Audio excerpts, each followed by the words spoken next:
Ken, thank you so much for being here. Well, thank you very much for not only having me here, but having one of the best books I could publish and market. So I'm excited about this book, the message, and our new friendship we have. Yeah, thank you so much, Ken. So I've met Ken in quite a few events in California and LA when I was there. I think it was, I can't remember. Well, I know Secret Knock was one of them. And Secret Knock, yes. I think City Gala, maybe. It was City Gala, yes. So lovely to have you here, and thank you. So Ken has actually published my new book, A Man Evolving, that is out today. So we sent, that's the book. Actually, I haven't got a copy yet. I'm still waiting to receive it because today is the first day that it's actually out. And we'll be sharing, well, here's the code if any of you are interested in ordering it today. As I said, it's available on Amazon. If you are interested in ordering it and you're ordering it today, you do us a big favor because, hey, we want to rank it out there. And yeah, I think the idea about this was to kind of share my story, my journey about this book together with the love of it and how they both came together and some insights. But Ken, you're the man. Ask the questions. Well, I will, but I would like to say that QR code, let's put it up one more time later, and let's make sure that people can take not only a picture of it and order, but more importantly, that they can share that picture because, you know, the planet needs to evolve, and you are addressing the leader aspect, the masculine aspect of taking charge of love, taking charge of communication. And I just love what you were doing with this book.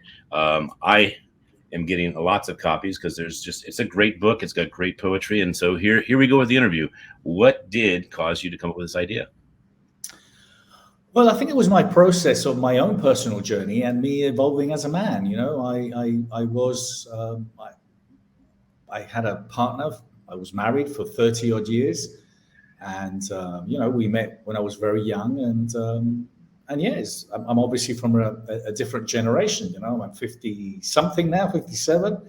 And I've definitely evolved as a man, spiritually, emotionally, physically, mentally. And these last 2-3 years, you know, were quite tough or hard for me as well with, you know, the world changing like it has been for many others. It hasn't been, you know, any different for me than for others. But I think it was that process of losing my mom, you know, separating, divorcing, then falling in love, falling out of love, and trying to understand myself and what my thoughts were around love. And I felt, and this is kind of the reason that the event came together with the book was with this idea that I think that you know, people need to talk more about love. They need to share love, and they need to be open to express what they mean. And sometimes it's difficult to express what you mean or what you want to say to a partner or to a loved one. Or you know, in my case, towards the end of my marriage, I was living a lie. And I think a lot of couples, a lot of relationships live a lie because, you know, they're either cheating on each other or they're just not happy and they decide to stay with each other. And at the end, you know, it just becomes complicated, you know. And I think in this case, this book was all those deep thoughts, all those deep emotions I went through. And I remember that one of the quotes that I talk about there is I talk about that I really tapped into my vulnerability. And that vulnerability, you know, it was like an onion. The more I peeled it, the softer it became and the sweeter it became. So it was through the whole process of falling in love, out of love, broken hearts, you know, passion. And I express that with paragraphs and sentences and thoughts. And, you know, I attempt to a degree with some poems. The evolving part is probably the issue so many relationships have. They evolve at a different level, or one does not evolve or care to evolve, and the other partner is evolving. And so you start losing them. So if you're evolving differently, but you're actually you're giving synergistically to each other and you're growing as a result of each other's involvement, the couple grows and they enrich themselves. So I love the fact that you not only picked that title, and the title actually says how someone is maturing over life, but that you said that you were not willing to publish this and put this in the marketplace until you were congruent with what the advice would be that you gave in the book. Would you care to share that part? Yes, I think it's the same thing. It happened to me with my previous book as well. The Question, Find Your True Purpose. I couldn't really publish the book until, well, first of all, I thought this is just very daring, you know, because it's a completely different side to Bernardo. Bernardo, the author, the promoter, the publisher, kind of going out there and expressing his feelings openly as a man, and being brave enough to put that out there.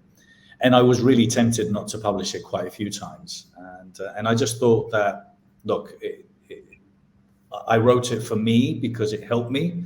It helped me go through my dark times and my dark moments, and writing and expressing how I felt was a way that I healed. And then I thought, well, why do not other people share their thoughts and feelings? And so for me, I went through a lot of the period of my life where I didn't. So for me, I'm writing it to express that love, or or my broken heart, or whatever I was going through at the time, or even those people that I hurt. So this was my way of putting it out there. So it was a tough one. It is a tough one to write, but I just felt that love is too much of a private conversation, and especially when it comes down to men. It isn't a book only for men, because it isn't. It's a journey. I'm a man, and I've been evolving, but the subtitle hopefully clarifies it. It's confessions about passion, monogamy, and broken hearts. So I talk about that. Awesome. So what is your favorite part of the book?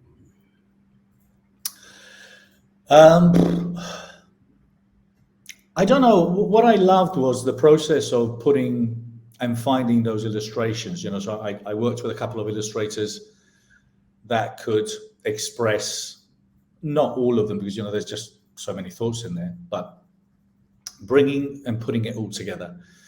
I think obviously the sections which are a little bit longer than others are probably the broken heart.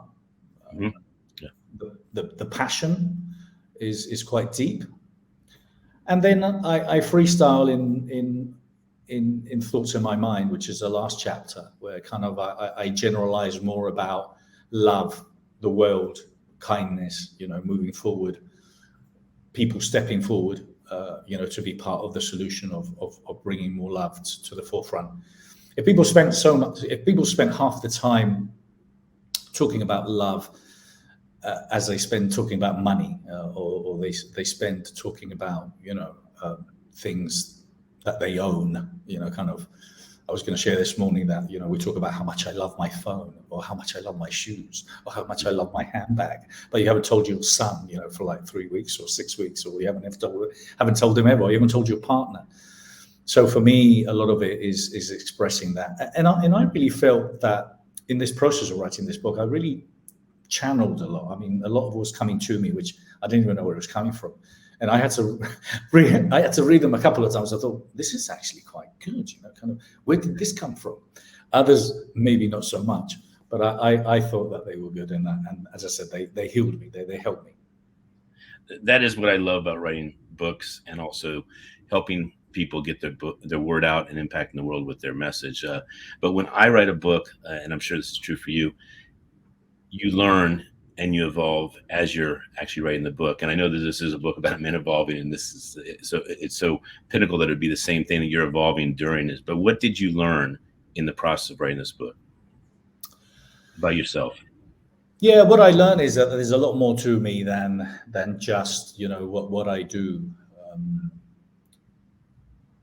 And what I do is very aligned with providing people a platform. That's what I've been doing for a long time. I've become a conduit to provide people, speakers, authors, coaches, trainers, mentors, entrepreneurs, an opportunity for them to share their expertise. But there's a lot more to me than that, and then there's a lot more to me than a man, that's simply a man that's just living. What it taught me is that.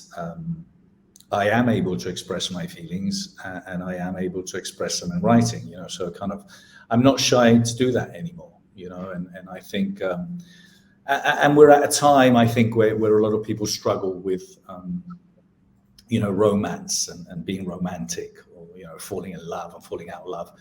I don't necessarily believe anymore. I'm not saying that I wouldn't want to have someone for the rest of my life, and which I probably would, but what I'm saying is that love, and that's one of the quotes in the book, is that love is not what you think it is. And what I mean by that is that love means many different things to many different people.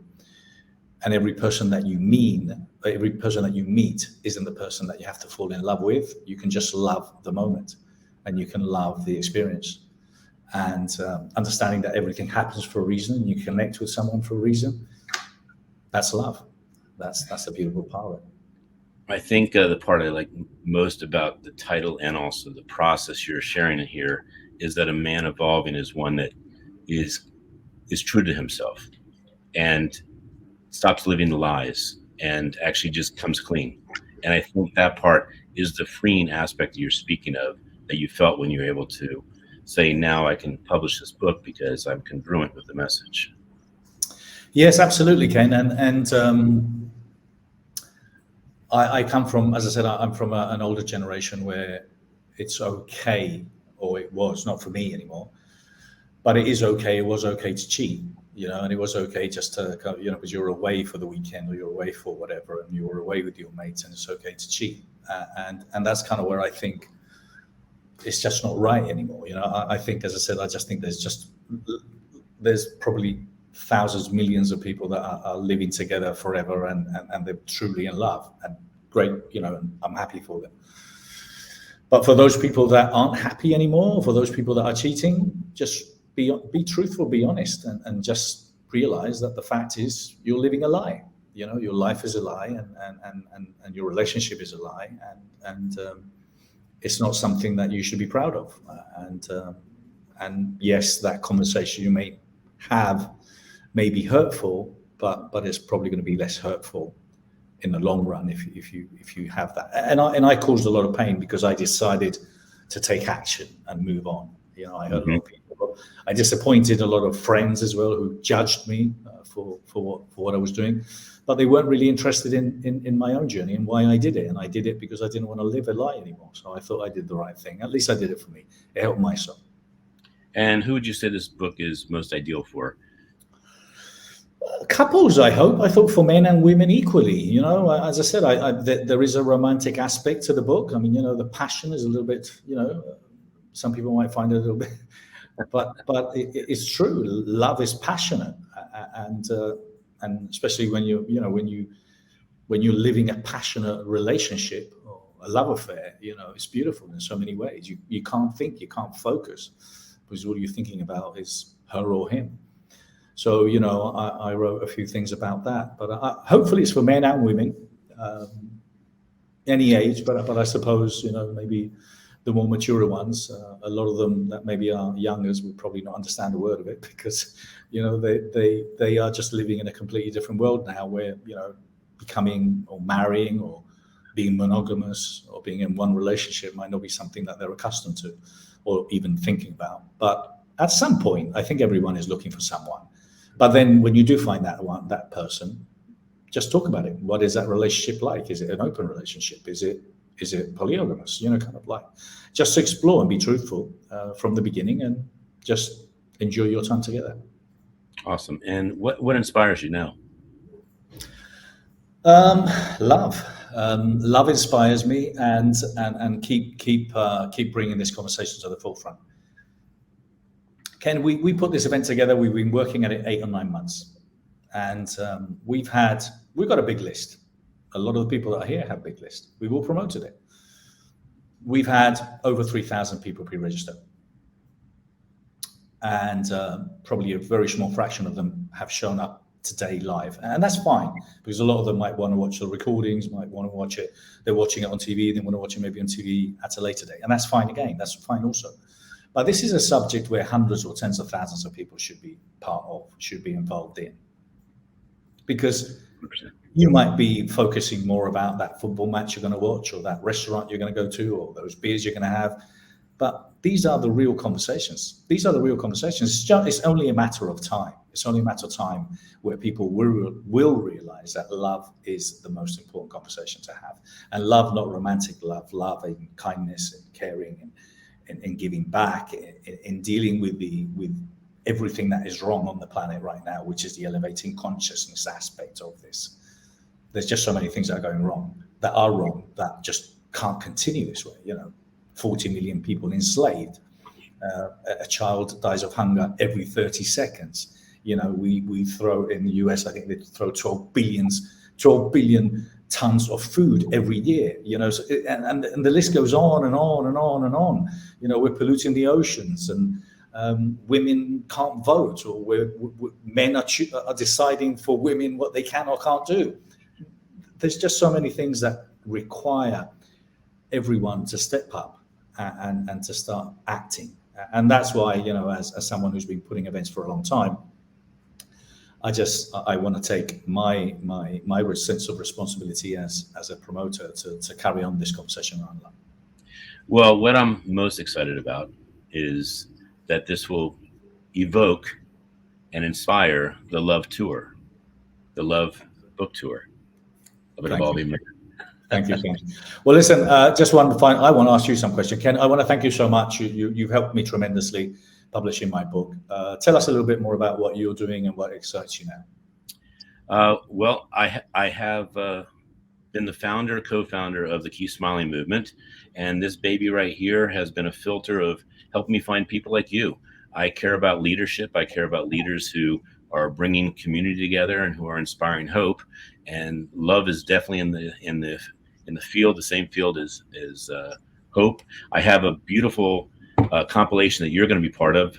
Dr. Greg Reed, who is one of the people that we've been to his event, he is now in the newest part. But Dose of Hope is a TED Talk type of delivery of a chicken soup for the soul meets a TED Talk, a scientific conversation of how we create who we are. And I think you'll agree, if you didn't create who you are, Bernardo, how could you step into your purpose? How could you step into writing a book that's significant? And how could you have impact in the world? So my theory, and it has not been wrong yet, is people that invest the most time, resources, and money into themselves to create a who that they love typically give the biggest gift to themselves, which is a purpose. And that purpose will impact the world in the proportion that they are willing to love themselves.